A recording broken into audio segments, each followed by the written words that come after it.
lot of clouds, and Mm. I think that was to our east, and then obviously, like up in New York, it's gone past, and we're still dry here. Wow. Wow. Yeah, we got a lot of rain, and we're looking at more. So I don't know. Because you guys supposedly it just sort of crawled up the east and then is sitting there. Yeah. Yeah. But yeah, we it missed us, and I'm jealous because we could really use it. Yeah. Yeah. It's been a very weird year rain wise for us. I mean,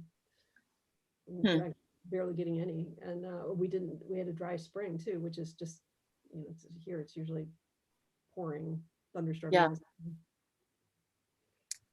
Right.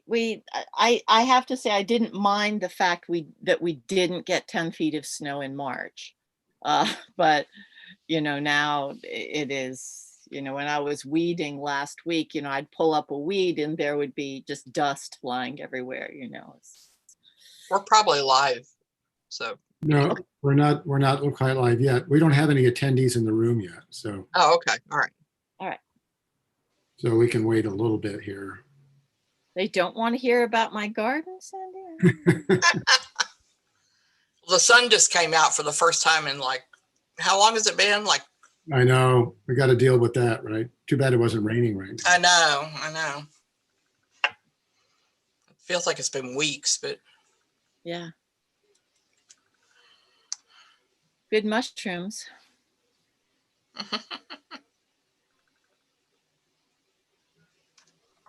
So are you guys, what are you doing with the actual festival this year? we're live. We're live and virtual. Hybrid. When did you have to make that call? I don't know. I think we made it in June, but So things are looking pretty good. maybe even earlier. But we could tell sort of the way things were going here that it was going to be okay. Vermont, like the first or one of the first states that got 70%. Yeah, we're like at 82% or something like that vaccination rate. I love the East. Oops, somebody just cut out. Looks like Stephanie just left. She just had it. Just- Done. Stephanie, really? I always worry about the internet connections, I know mine went out yesterday. Yeah. My life has been This is weird. We usually have people queuing up, yeah, where's my mother? Yeah. Got a bone to pick with her. Maybe they took the cocktail part too seriously and left the literary out. Is the link working okay? Can you? I don't know. Could be. I suppose I could check it out. But did Kathy register? You could get her to check it. I'm pretty sure that most of my family or a lot of my family members were trying to get on it. Yeah, I mean, I posted it. Hold on. Let's see. I mean, Karen. Let me text Karen because Kathy's sister has been,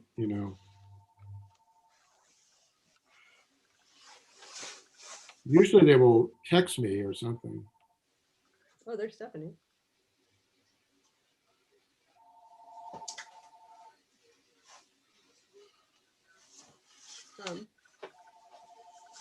That is because I did know for sure that at least one child and my mom and my husband was. I don't know. There were a bunch of people signed up. I just don't know why it's not. I know. That's so weird. Yeah, that is. I have some friends who are coming. Yeah, that's funny. And you're back. Yeah, I know. My computer intermittently, if it's not plugged in, the battery poops out at shocking times, like when it's 34% full. Shocking. Huh. I can text my mom and see if she's. Yeah. Let's see. Yeah, I ask and see if they're having problems. Gosh. This is a first.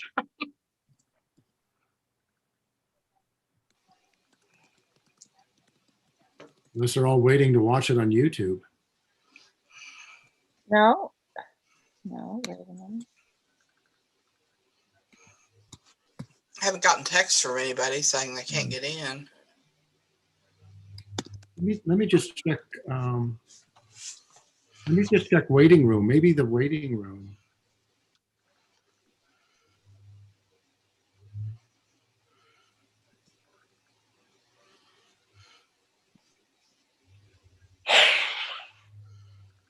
Oh.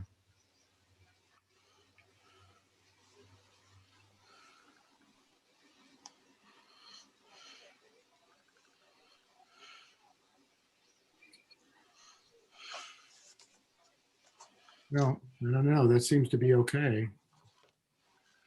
All right, I've just emailed my pals who told me they'd signed up. Oh, let's see. Huh. I'm signed in. Well, I was never popped on.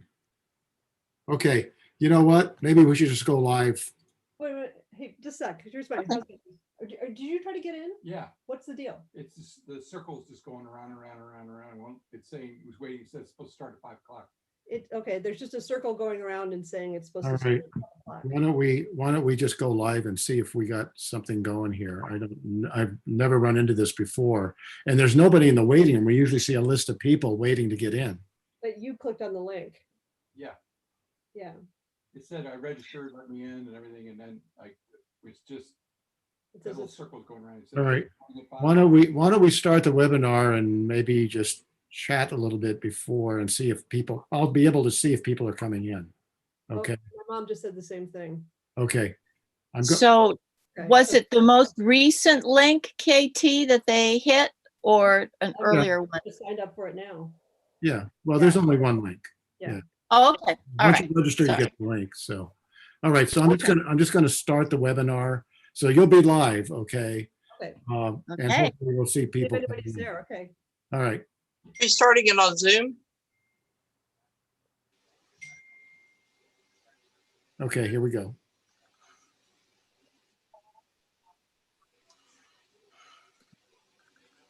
No, now it's filling up. Did you see that? A bunch of people just showed up. Yeah. Yes. Good. Yeah. Oh, hi everybody who's showing up. Yes, very exciting. Hi, y'all. Welcome. Sorry we're late. Yes, we're technical difficulties, Yeah. but I think the drought is over here, and we always look forward to summer in New England because the rain is warmer, and tonight we're going to continue our 20th anniversary with a home on the range trip to Elko, Nevada, where there is no rain, to answer a burning question: can a middle-aged pet mortician from the Midwest realize his lifelong dream of going west to the open range and the National Cowboy Gathering? And can he find his true love, the cowgirl Ginger? KT Sparks' book, Four Dead Horses, is laugh out loud funny, darkly sardonic, overflowing with heart, an exquisitely crafted romp through one man's life in the upper Midwest and the dreams of versifying cowboys that carry him through. KT will be in conversation tonight with local writer and fellow festival planner, Stephanie Greene. So while we are home on the range dreaming of horses and cowboy poets, I'm enjoying a little glass of free range red. What is everyone else drinking? Bubble water to keep my head on my shoulders correctly. And I have a fabulous non-alcoholic Beck's beer, which is like the most pathetic cowboy drink ever. But It's very pathetic. right? Right. Okay, good. Do we have a drink survey? Let's see. Turmeric chai tea, not yet spiked. Ah, here we go. Here we are. Nice. Well, I guess mine's I don't know if you can even say, I guess mine's okay, cool. Gin and tonic, whiskey. kept thinking I needed to get some Sierra Nevada ale, but I've never drank it before and I just wasn't sure about it. So, and at the end of the day, it just poured down rain all day and I didn't want to get out. So anyway. Yeah. Not even a Coors, right? Oh, golly. Oh. So KT Sparks is a writer and a farmer whose work has appeared in the Kenyon Review, Pank, and elsewhere. KT received an AB in politics, economics, rhetoric, and law from the University of Chicago, an MA in politics, philosophy, and economics from Oxford University, Brasenose College, and an MFA in creative writing from Queen's University in Charlotte. An educational grounding that matches her lifelong interest in everything and mastery of nothing. She spent 25 years in Washington, D.C., most of it in the U.S. Senate, as a policy analyst and a speechwriter, and she continues to be involved in progressive politics, most recently with President Biden's campaign. She lives in the Shenandoah Valley of Virginia with her husband, dog, a fluctuating population of barn cats, and absolutely no horses, dead or alive. 4 Dead Horses is her first novel. Stephanie Greene's short fiction has been published in Nostoc Magazine, Green Mountain Review, Sky Island Journal, The New Guard, and Flash Fiction Magazine. Her work has been long-listed for the Lascaux Prize for short fiction, nominated for inclusion in the Best of the Net anthology, and for a Pushcart Prize. And contributed to Vermont Public Radio for 9 years, she is revising her second novel, her first being Safely Locked in a Drawer. She lives on the family farm with her husband, writer and artist Marshall Brooks. So if you have any questions for the authors, enter them into the Q&A window on your screen. You can also upvote questions that are already asked to get them moved to the top. So without further ado, Stephanie, Welcome. you Thank you. want to take it away? Sure. Thank you so much, Sandy. Lovely introductions, and welcome, KT. We're so thrilled to have you here. I love your book, and I would love to hear you read the first paragraph. Weirdness, I just lost my speakers. You lost your. No, they're back. They're back. Oh, Thank yay! you. Okay. Signed into my AirPods that are put carefully away.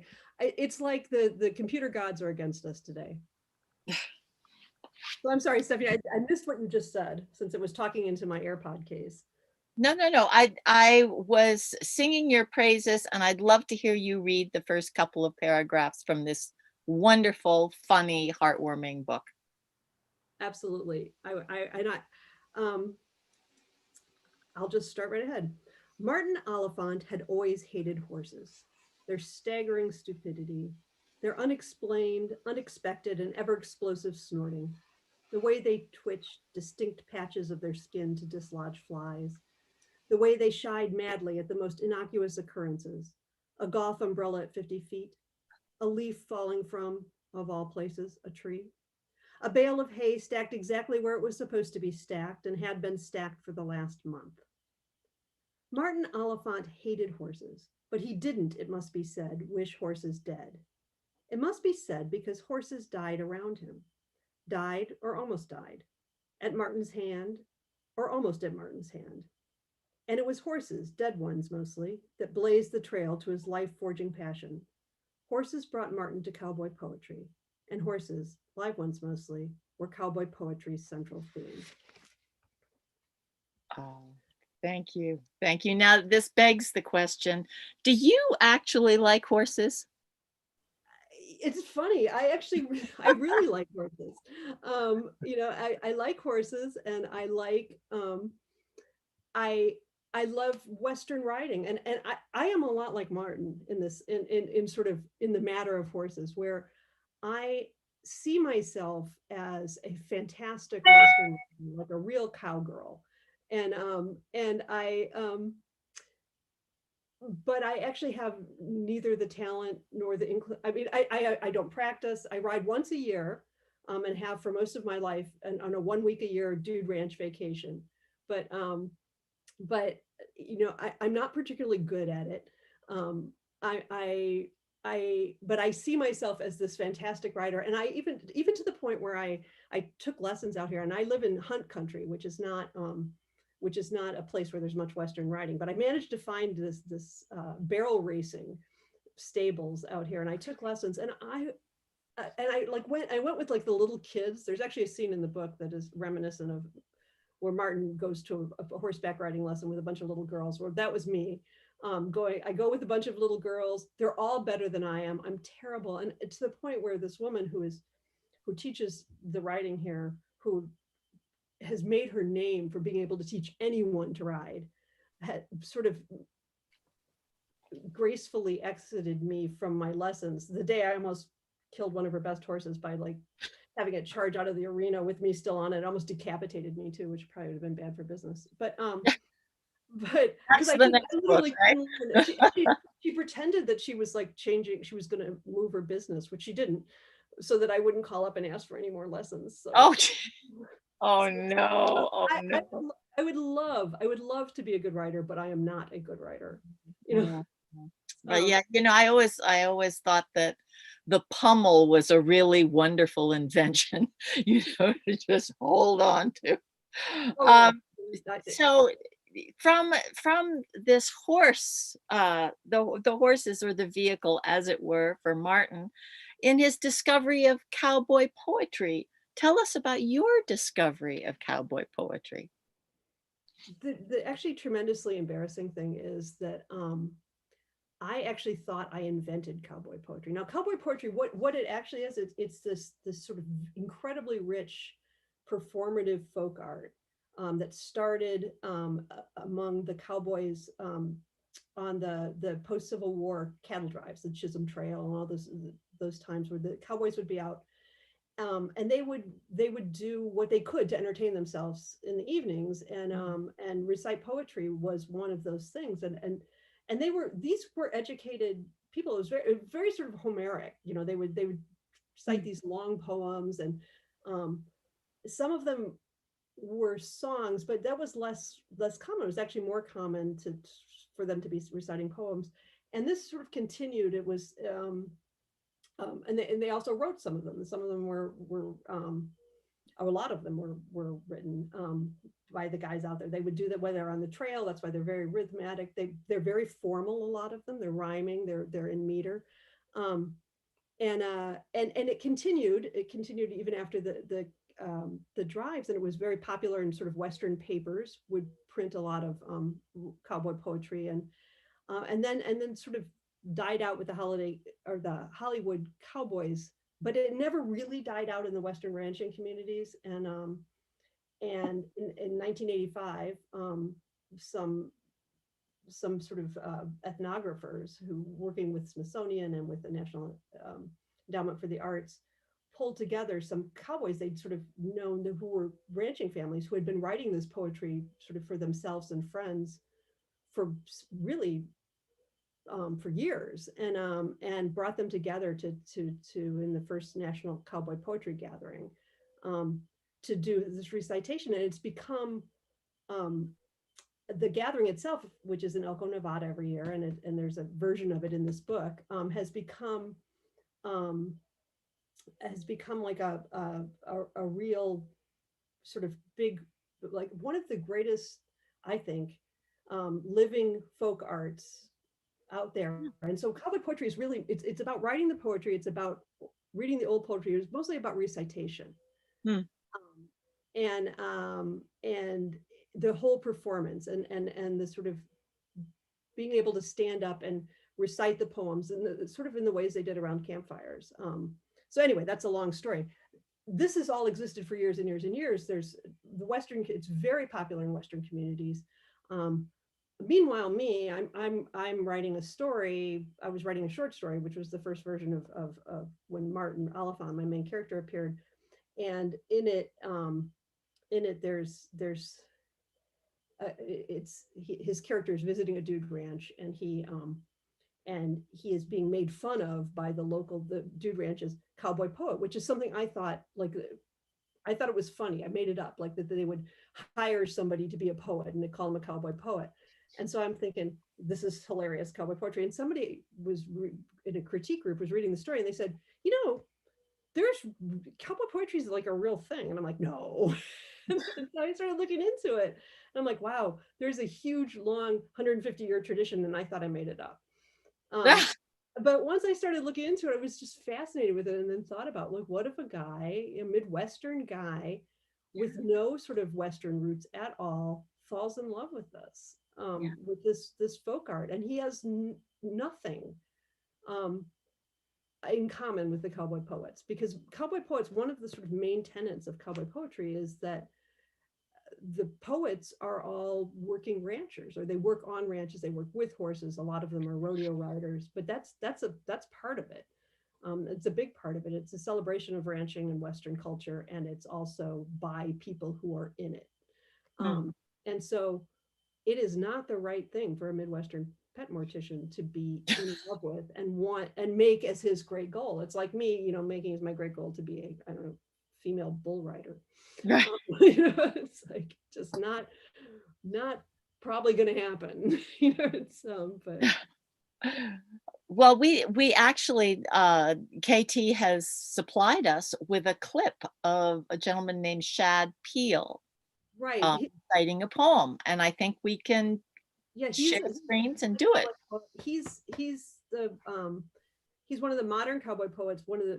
I mostly cite in my book classic cowboy poetry, but Shad is a modern cowboy poet, and he let me use this poem that I'm going to show you as his as the epigraph to the book. And what's important about sort of watching this is that this is what cowboy poetry is. It's not just the poem, which I think is actually a wonderful poem, but it's also the performance. And so let's see that? Great. The devices on my shaps were hearts, one torn in two, the other red and full. A romantic take, I thought, metaphor for rodeo and love's fits and starts. Back when I could spur the baddest buckers, I wrote on the rolls of my Salisbury 606 rough out cack an inscription, something from Ezra Pound, the translation from the Latin on a medieval sword. If your heart fails you, trust not in me. Oh, words to live by. To say that you are scared ain't nothing wrong in that, but to flee in the face of chance? Come on, cowboy, roll 'em. Shake your face and let them have you. Oh, that's terrific. So That's that is, terrific. Oh, yeah. and you see, it's a whole thing. I mean, it's a wonderful poem, and you can read the poem itself, but in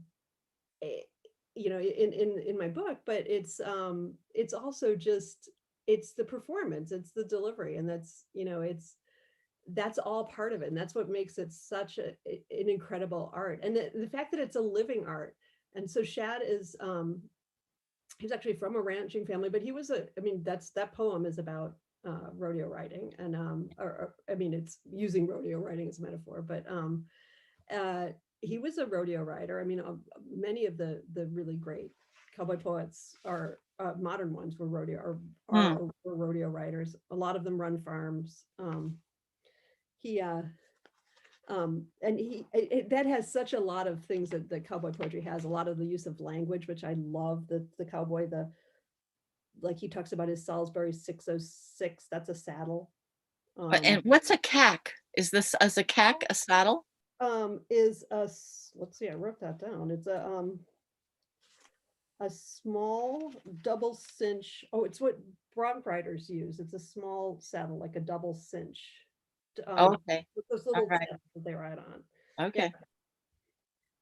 Wonderful. All right. So moving on to Martin Oliphant, who is honestly one of the most endearing and engaging characters I've come across in a long time. How, besides your semi-disastrous barrel riding career, how did you come upon, how did you dream him up? How did he come to you, if that's what he did? He, it was a lot of what I write is, I feel like it's almost like observation. It's more like I'm a reporter than I am a writer. And he was, I was at a dude ranch. We go to a dude ranch every year. My family has for years. When I was young, we went to a dude ranch every year. And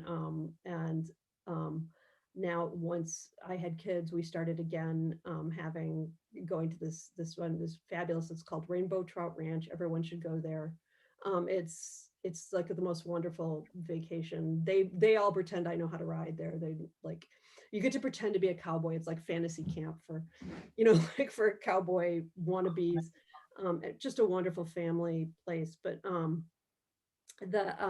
was there one year, several years ago. I'd broken my knee, and so I obviously couldn't. I was recovering from a broken knee, and I couldn't ride. And so there's this fabulous porch at Rainbow Trout Ranch, and you look down and I'm watching the rides go out, and they don't usually allow visitors, but somebody was visiting. I think they were thinking of coming later, and it was a man. He was, about the age Martin ends up in his 50s. He was there with his sort of annoying parents. They clearly were on some sort of Western trip. They clearly were not going to end up going to a dude ranch, but they had come here, and to look around. And so he's out on the porch too, and he is completely inappropriately dressed for a cowboy. He's got his Dockers on and his penny loafers, and he's sort of overweight in his short sleeve polyester shirt, and he's looking out at the riders going out in this beautiful valley. And I could tell, of course I'm making this up, he probably wasn't thinking this at all, but I thought for sure he was seeing himself there, and he was seeing himself as a cowboy. And I felt that sort of longing, and probably because it was entire transference, because I wanted to be out there, seeing myself as the cowgirl I will never be. And so I wrote this short story when I was there, not writing, which ended up in Jersey Devil Press. People can go to my website if they want to read it. It was much darker humor than this, but it was the first sort of appearance of Martin, a guy who imagines himself writing, even though, he is not and never will be the sort of great hero he wants to be. Oh golly, no, that's it. He's so touching, and he's so long suffering. I mean, He absolutely is long suffering. Which is how he comes to cowboy poetry, I think. I mean, he runs into it as a young man, a very young man, just at a point in his life when he is being asked to sacrifice an enormous amount to leave his college career, which was getting him out of his sort of awful family, who are very narcissistic and self-centered, and now dying. His mother is dying of breast cancer. His father has had a series of strokes. His brother is not at all, his sort of younger brother, who is not, if my brother is here, my brother. Like, my brother's name is Jack, and we now call him Jack, who is not Frank, the name of the brother in this story. And he's just at this point, he's at a dude ranch, and he runs into cowboy poetry, and sort of for him, he's long suffering, and nobody is thankful for it, and he doesn't have any way to explain this to himself, that he's doing this. He's taking care of all these awful people. He's giving up his dreams of going to University of Chicago and sort of getting out of his small town of Pierre, and he can't find meaning for it, and cowboy poetry comes along, and cowboy poetry can be very philosophical. It's very sort of, this is what's good in life, and this is what being strong is. And well, as Peele recited, "Come on, cowboy." Yeah. Yeah. I'm scared. I love that line, and it comes up in the thing, or in the book several times. But it's To say you're scared ain't nothing wrong in that, but to flee in the face of chance, come on, cowboy, roll 'em, shake your face and let 'em have you. I mean, I love that. And that Martin needs that at that point. He Yeah. needs some meaning. So Right. that's how he latches And a onto it. community of souls, it seems to me. He's chasing these souls, you know, To who know what they're are doing. noble, you know, these very noble souls. And you know, the people right around him are anything but. Yeah, it's wonderful. Can you read that section of Martin in the bar? Yeah, I can. This is my favorite chapter in the book, and it's probably it's my usual. And I'm not going to read the whole chapter because it's very long. It goes on forever, but because I was really enjoying myself in it. But this is a section where Martin is a young man. He is just realized he's just gone to the doctor with his mother, and the doctor said, look, she's on the way out and she needs full-time care. And with his father at the same time, who said, look, he's had a couple strokes and he's not capable of caring for her. He doesn't even remember who she is. And and Martin's saying, well, what am I supposed to do? And the doctor's like, I don't know. Like, good luck with this. Yeah. So he's going to the bar, and he has sort of had a vision right before this of a cowboy poem that tells him to, like, basically grasp onto what's real in life. And he's contemplating having to drop out of University of Chicago, which has been a very intellectual life, but he's trying to find a reason to be okay with that, I think, when he goes to the bar. And this also introduces a character, the editor of a paper, Bob Latner, who is Martin's sort of boss and I mentor. love Bob Latner. Yeah. I love Bob Latner too, and he's maybe my favorite character, and so that's another reason I love this section. But anyway. Okay, so he has left his mom and he's decided to go to the bar because he just needs to be with men who work with their hands. That's what he's decided. The early 80s had been kind to neither farm nor factory, and Pierre, Michigan, sat on the border between the rust and fruit belts. In such a town, men drank at 4 o'clock, an hour after the 3 o'clock whistle. Not that there'd been a 3 o'clock whistle for years. At 3, they would rise up from the plastic-covered couches and Formica kitchen tables where they'd been having a coffee, reading that morning's leader telegram, resisting the urge to turn on the boob tube. They would rise to the unblown whistle like dogs to a silent call, pull on their tan car coats, leave notes for their wives to find when they returned from their shifts at the Holiday Inn. At the buck, they would scribble, back for supper. The men were already hunched over the scarred pine bar at 4:30 when Martin entered the smoky haze of the Silver Dollar Saloon. He extracted a stool from between two of them, both in pale yellow polo shirts, and bent over half-full mugs of Boilermakers.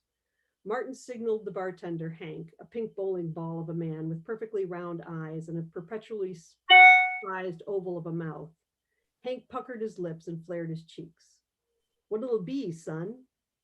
A beer, I guess, said Martin, wishing he had the guts to order one with a depth charge of whiskey, a Boilermaker, like the regulars did. He wondered if that were a universal working man drink, one that a cowboy poet might slug down after a day walking the fence line and chasing reluctant dogies out of the aspen stands. Or was it just a Midwestern drink? A drink for guys who trafficked in steel, carburetor parts, assembly lines, and tires. What's that, son? Said Hank. I'm a little hard of hearing. Said Martin. Over here! A voice floated from the far bend of the bar. Martin looked in its direction and made out a gnarled branch of an arm swiping at the smoke clouds. Martin Oliphant, join us. Martin did, leaving Hank muttering to the two regulars. Mr. Latner, Martin said, hi. Bob Latner was the doggedly alcoholic and violently bitter editor of the Leader Telegram, which every morning brought the 8,000 or so residents of Pierre local news of national import through a global lens. Or so claimed the paper's motto, featured in the boxed ear to the left of the masthead. The slogan was mostly aspirational. Editorials on the bravery of Lake Michigan Polar Bear Club, or in-depth interviews with that year's acne-scarred cotillion Grand March leaders were typical of the paper's fare. Only occasionally did the editorial staff, which consisted of Latner and a revolving roster of recent college English grads, venture into issues such as AIDS or Ronald Reagan's second term. Martin had never spoken to Latner before, but knew who he was. Pierre was a small town, and Latner's presence was a given in any event of even the slightest significance. If not beloved by as many readers, he was tolerated as a necessary piece of public infrastructure.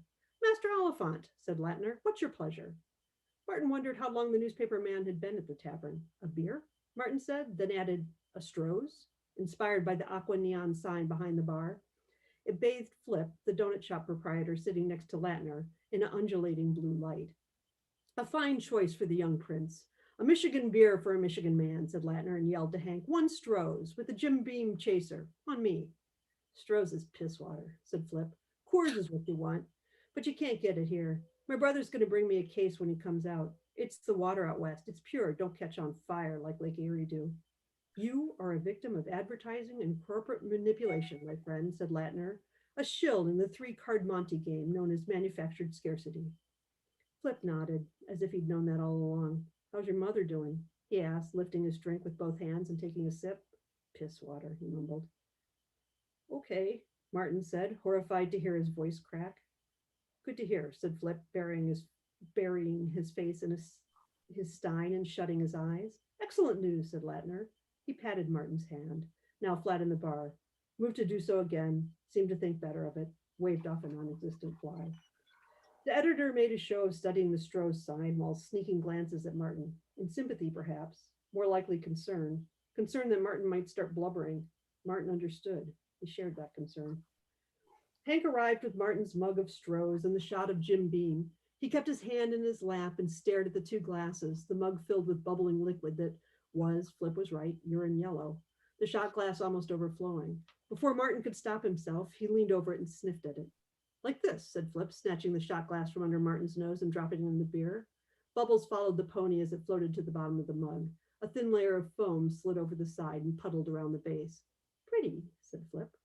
Martin, as nonchalantly as he could manage, picked up his Boilermaker by the handle and sipped, he hoped not too delicately.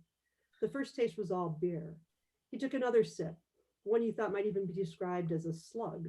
This time, a flicker of whiskey licked at his sinuses, cigar in its undertones, a bit of gunpowder on the tongue. He downed 3/4 of the drink in one go, and hardly choked at all.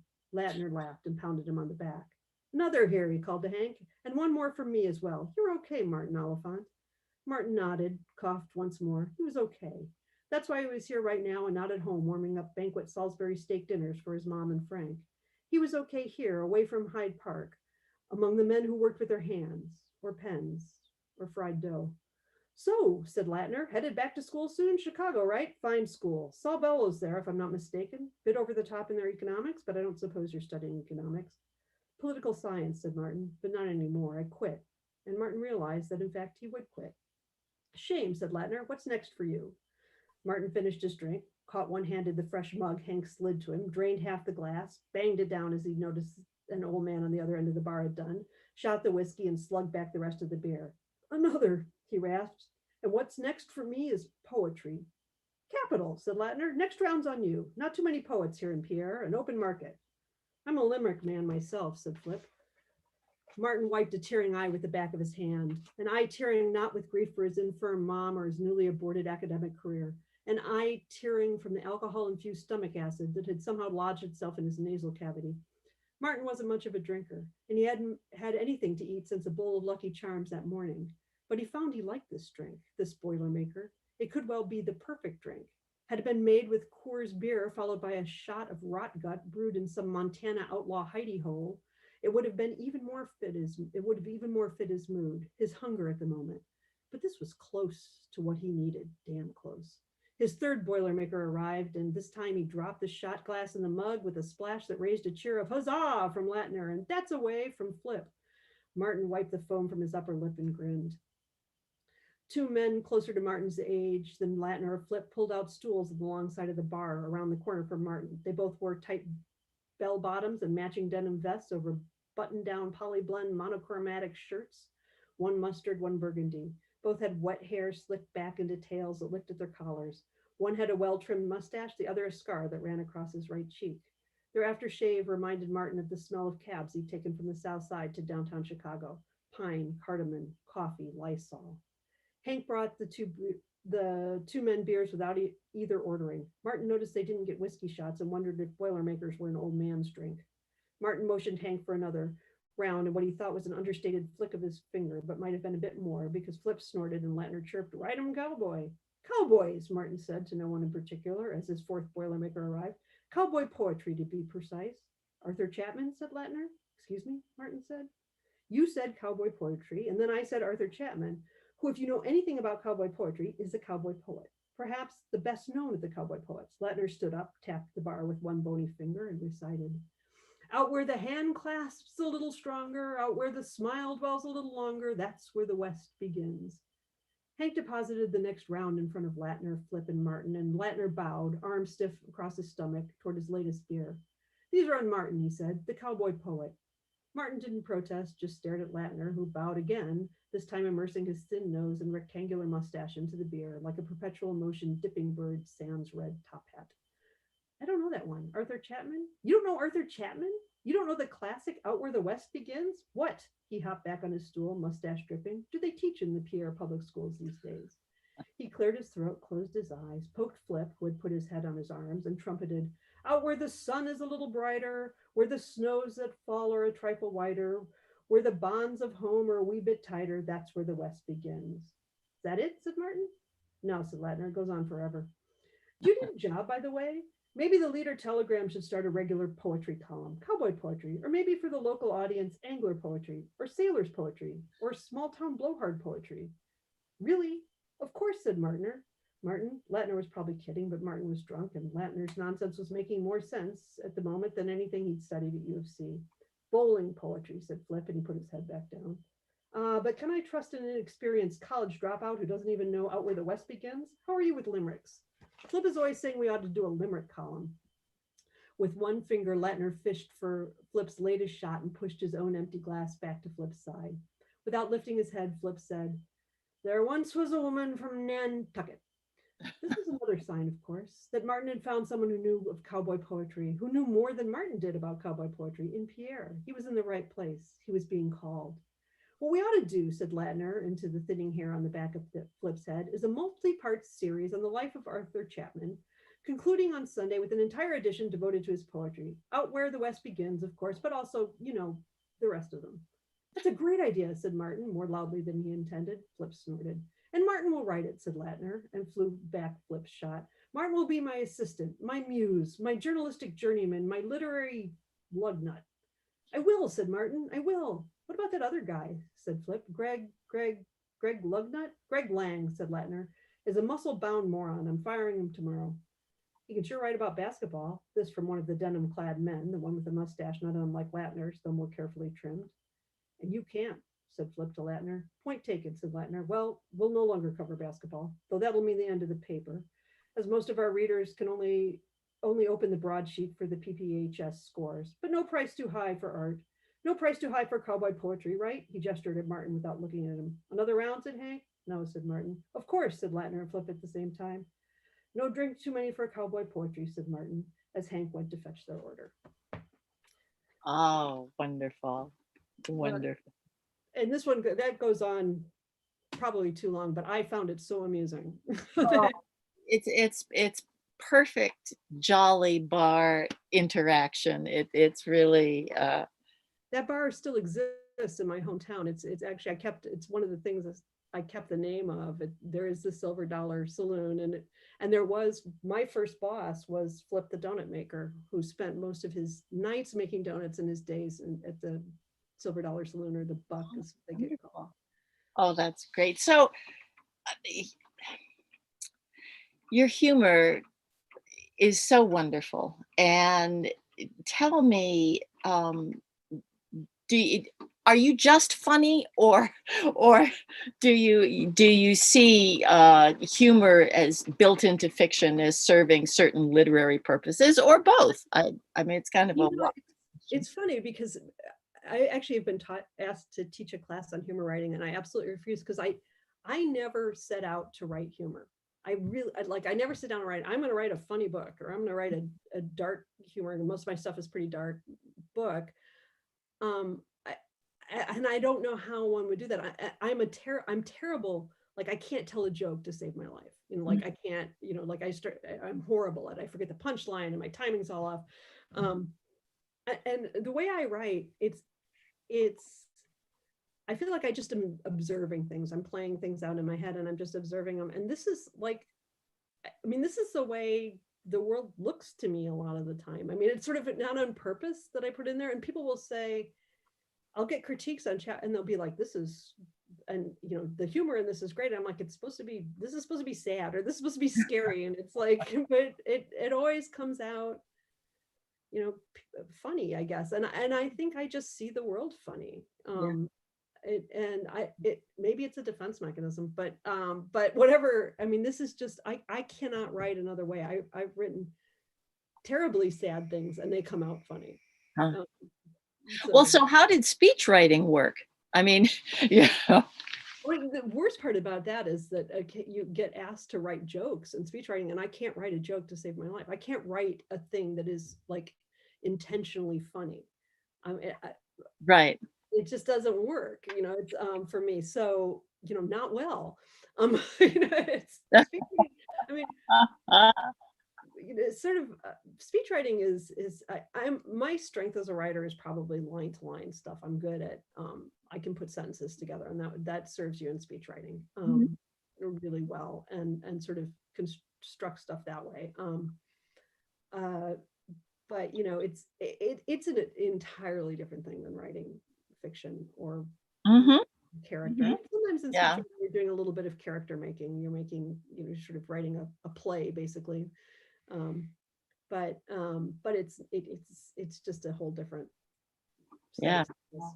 Do you find that after 25 years of speech writing, you come out of there like a torpedo and just write funny stuff? I mean, you know, you've observed. I guess you know, I haven't ever written about politics, but I had a chance. Most of the people I work with were funny people. I mean, like most of the real, you know, I don't, this is just my way of complimenting myself, but I find that I feel like really smart people are often also really funny people a lot of times. It's sort of like an Oscar Wilde sort of thing.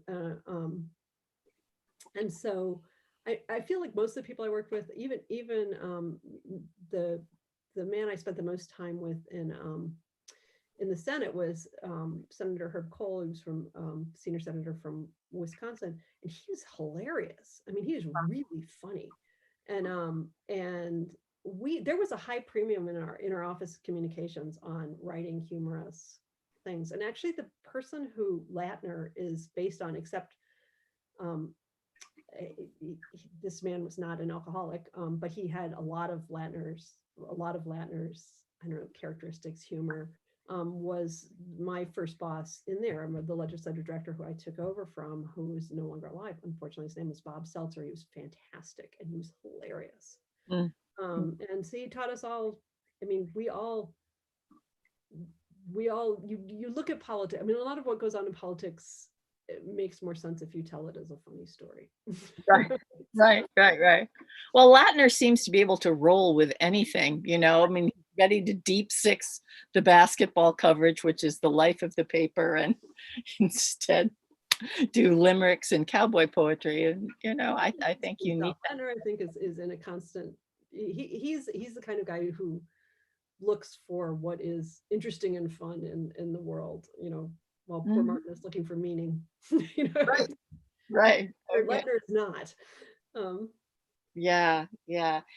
Tell me, in a couple minutes, I'd really love to open this up to questions from the attendees, but I did want to ask you about researching this book, and what did you most enjoy, and how did it go? What surprised you? I guess the thing I absolutely most enjoyed, once I discovered that I had not invented cowboy poetry, I went to the National Cowboy Poetry Gathering for which is sort of the goal of Martin in this book. It's named something slightly different because I needed to make a couple changes to make it work for the story, but it's essentially the same event, which is in Elko, Nevada. It's a week-long, but mostly sort of a 4-day intensive set of performances that where cowboy poets come and recite, and to like packed shows. I mean, like 4,000 person auditoriums where seriously you have to sign up and be a member to get early tickets to even like get a chance to get these tickets. They're like, you know, it's like Elton John's final tour stuff to hear some of the big ones. And the little shows are all packed too. I mean, like, and they have them, they go all day long. You can listen to cowboy poets all day long. And it was fantastic. A lot of, there's a scenes toward the end of the book where Martin is at the cowboy poetry, the National Cowboy Poetry, and this one is called the Elko Cowboy Poetry Confluence, but it's that was based exactly on my time there and going to some of these shows and seeing some fantastic these performers who were just, it was so much fun. And I felt like I was in something, you know, that was like, it was like art that was happening right there, is being created, you know, like in that space. And it was this group of people who really didn't care if anybody else, you know, like whether the Easterners there liked it or didn't like it, but they were performing for each other, and they were performing for the love of performing. And it was so much fun to be there. It was and anybody can go. They're doing it this year at the end of January in Elko, you know, like great place to be, high desert Sierra. And I recommend it. I mean, it's fantastic. Now, does NPR really cover it? There Yeah. was a, yeah, okay. I made up, there's the cowboy poet is there's a sort of character in this book, the cowboy poet, who runs a long running NPR show in my book called the Cowboy Poetry Hour. And that does not exist in real life, but it was sort of based on Garrison Keillor and Prairie Home Companion. Sort of, it's because cowboy poetry is very similar, you know. It's Right. And the cowboy poet in my book, Ves Guthrie, has some of the same issues that Garrison Keillor had. So it's very yeah. So there's but NPR does in fact cover it. Okay. Not like, you know, gavel to gavel, but it definitely, it always sends a reporter. There's a wonderful writer named Carson Vaughn who has done who did a piece for the New Yorker on cowboy poetry and the Gathering. He's done pieces for Paris Review. And so every once in a while, the Gathering gets these like little Eastern literati mentions, and people are all sort of fascinated with it for a little bit. And Carson Vaughn's a fantastic writer, so he's done wonderful things for it. But again, they don't really care if, you know, if you know, the continues to carry them or not.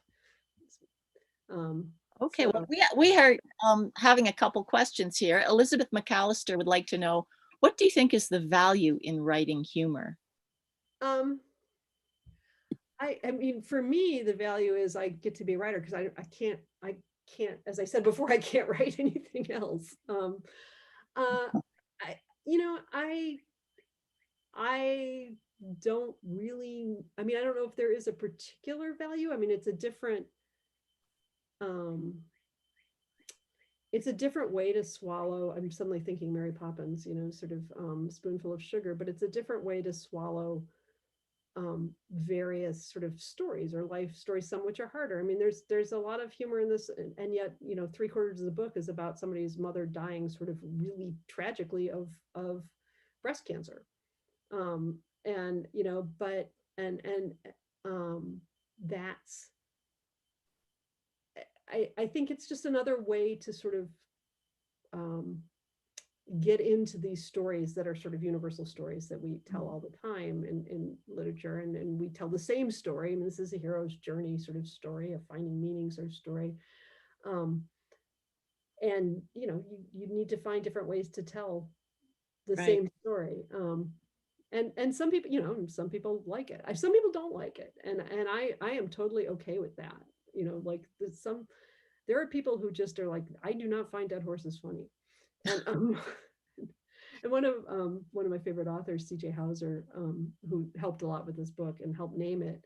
She said to me, she said, you know, it's a great name for this book. And she said, there is going to be a group of readers who will never pick up, um,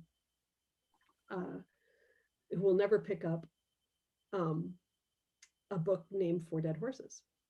And she said, you know, but the people who do, the people who be like, oh yeah, I'll find that funny. Those are your readers. So it's great. It's like a sieve. Yeah, a little filter there. Tom Bedell has another great question. Have you tried writing your own cowboy poems, or would that be presumptuous? It would be presumptuous.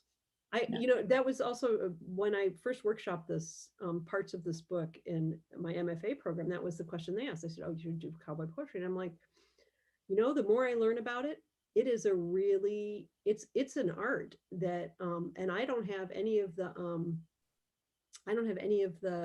the skills, you know, and I don't have the background. I'm not from a ranching community, you know, I'm an admirer of it, but it's not, you know, it is got a long tradition. It's got rules that can be broken, like, you know, like a lot of things, like literature and everything else, but you have to know them. It has, you know, a history that is important to know, and it has, a sort of a basic message about ranch life and ranch culture that I do not have access to. So yeah, it would be, and I'm not a particularly good poet in any case, but I think I would be even a worse. I would attempt some other kind of poetry before I would attempt cowboy poetry. It's not. I love it, but it's not something I can do. Yeah. Like So just we have a few minutes left, and I'd love to know what writers you return to again and again. um, Any new discoveries that I'll tell you, my new favorite writer is Nathaniel Hill, who wrote The Knicks a couple of years ago, and he's going to have a new novel coming out. I happen to know because I wrote an obsessively fawning fan letter to him. So No, I read The Knicks. I liked it. Yeah, great. I love that book. It's very character driven. I think it's just wonderful, sort of rich storytelling, and it's funny. It's actually, it is. I find I love his humor. So he's my new favorite. And people I return to. I love Kevin Wilson. And his latest Nothing to See Here about the Oh yeah, the you know, spontaneously combusting family. the man who has to take care of children who spontaneously combust. I mean, that's Right. a great story. And then I love Teddy Wayne. And he's my favorite book. Now The Knicks maybe is in line with it, but my favorite book for a long time has been a book, one of his first books, actually it was the second book, I believe. It was called The Love Song of Johnny Valentine, which is basically, it's a wonderful book. Then there's people who have, CJ Hauser is I think I mentioned before, she's been a mentor to me despite the fact she could be my daughter. She wrote Family of Origin. She's got some essays that are going to come out soon that are great. Ashley Warlick, I don't know, is a historic fiction writer. She's somebody who is a friend and collaborate. I mean, she actually runs a sort of novelist group that I'm working on my second novel with. She wrote a book called The Arrangement, which I love. That's her latest. Ryan Stradal writes. I think of my fiction as, despite all the Western stuff, as Midwestern fiction, and Ryan writes. He writes the best, I think, Midwestern fiction out there. He wrote Kitchens of the Great Midwest, and his latest is Lager Queen of Oh, okay. And I think he's finishing up one too. I love, I love David Mitchell. He's Yeah. Utopia Avenue is his, like, he's another big, I tend to like these books, and I wish I could write them, that are big and full of, like, just like really unique characters, that all telling their story in their own way. Right. Um, Okay, one more question. I guess somebody took their question away, but there's another one. If from Austin Eau Claire, if there was a secret fifth horse, what would be the manner of its death? Oh, that's mean, Austin. Hello, Austin. Austin's my son. That sounds like a son question, right? Well, you know, I mean, you should, if you do a careful reading, dear, you'll notice that there might be a fifth horse. So, you know, and then you can see exactly how that horse might have died. So there you go. I didn't have an actual another way of dying planned out. So for someone did ask, where might one find cowboy poetry? I think I left. So there are some links on your website, is it? And you also have a page in the chat. We have a page of links and bibliography on cowboy poetry that And they'll be posted on the Literary Festival website on the great. That's Literary Cocktail Hour page. So you can go there to see that, and you can also go there to see our fall lineup if you haven't been there yet. Also, it's all out there. There's a link. One of those links is the Western Folklife Center, and you can just Google them. They run the National Poetry Gathering, and they have a lot of resources on their page, and on cowboy poets, and their social media is full of recordings of cowboy poets and other stuff that they're up to. But that's a good starting place for if you're looking to sort of learn more about cowboy poetry. It's fantastic. It's really fun to read. I have piles of it. Well, thank you so much, guys. So much. It was great. I'm thrilled. The book is available through, Sandy, do you want to cover this through bookshop.org? Bookshop.org. Or your local book. Or your local bookstore. Yeah, or your local book. Or, well, we won't go into the other option. Yeah, right. Support the indies. Such a wonderful book. KT, thank you so much for being with us. What a blast. It was really fun meeting you all, and fun sort of virtually coming to Vermont. We hope you can come in real time sometime soon. I'd love to. I've actually one of the few states I've never been to. Oh, I know, good. Right. So, yeah. Anyway, all right. Thank you all. Yes. Yeah, and thank you, everyone. We are looking forward to the Fall Festival. I don't know yet what's going to be happening in August, but I will let you know. And I think that's pretty much donate early and often. Yeah. It's the link is on our website, and maybe it's good. Oh, there it is. It just popped up. Thank you. So everybody have a fabulous weekend, and it looks like the rain is going to go away, at least for us locals, and maybe we'll send it to Virginia, because it sounds like you guys maybe need some rain, huh? Yeah, we could here anyway. Yeah. All right. All right. Thank you so much, and thank everybody.